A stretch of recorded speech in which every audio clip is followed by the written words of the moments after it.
नमस्कार, मी सुरेखा. तारा न्यूज मध्ये आपलं स्वागत. पाहूयात आज दिवसभरातील महत्त्वाच्या घडामोडी.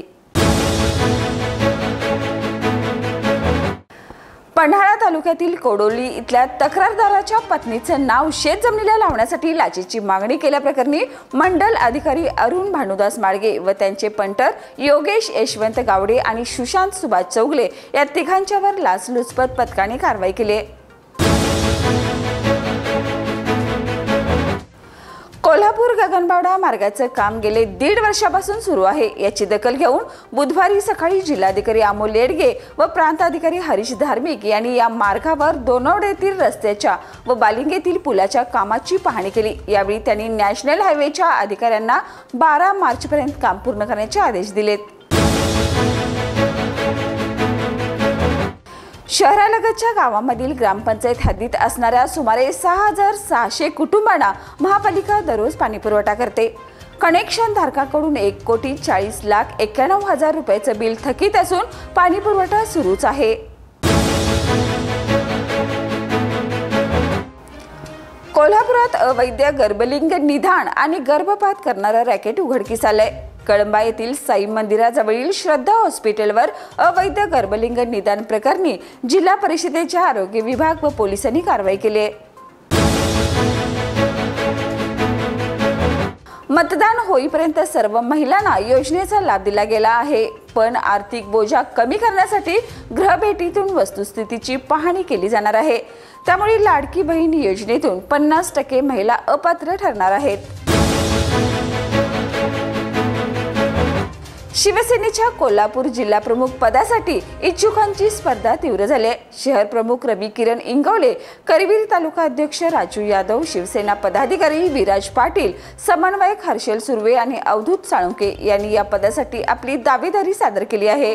या पार्श्वभूमीवर कोल्हापुरातील शिवसेना पदाधिकाऱ्यांची महत्त्वपूर्ण बैठक आज मातोश्री येथे बोलवण्यात आली.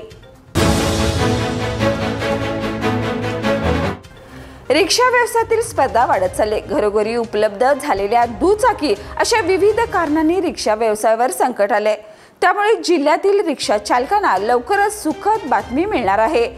4 ते 5 रुपयांनी रिक्षा भाडेवाढ होण्याची शक्यता आहे.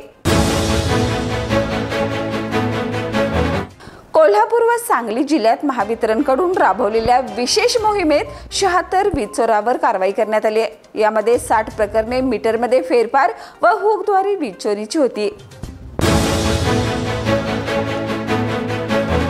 मत्स्य उत्पादन वाढीसाठी मच्छीमारांची सुरक्षा महत्त्वाची आहे. यासाठी AI तंत्रज्ञानाच्या आधारित प्रणालीचा वापर ही काळाची गरज आहे. या प्रणालीच्या वापरामुळे राज्यात दुसरी नीलक्रांती शक्य असल्याचं मत्स्य व्यवसाय मंत्री नितेश राणे यांनी सांगितलं. कोल्हापुरातील सार्वजनिक कॉलेज ऑफ फार्मसी आणि KITE AI technology private limited Pune यांच्या संयुक्त विद्यमाने उद्या दिनांक 14 फेब्रुवारी 2025 रोजी राष्ट्रीय स्तरावरील फार्मा AI IT करिअर कार्यशाळेचं भव्य आयोजन करण्यात आले, अशी माहिती RL तावडे फाउंडेशनच्या सचिव श्रीमती शोभा तावडे यांनी आज पत्रकार परिषदेत दिली. तर या होत्या आज दिवसभरातील महत्त्वाच्या घडामोडी. उद्या पुन्हा भेटूया नवीन बातमीपत्रासह. तोपर्यंत पाहत रहा तारा न्यूज. बाळ, फ्रीजमधून श्रीखंड काढ ना. आम्ही पूर्वी घरीच बनवायचो श्रीखंड. त्याची चवच वेगळी होती. आता काय सगळं रेडीमेड. आजी, हे श्रीखंड खाऊन बघ. आज तुझ्या आईनं घरीच बनवलं की काय?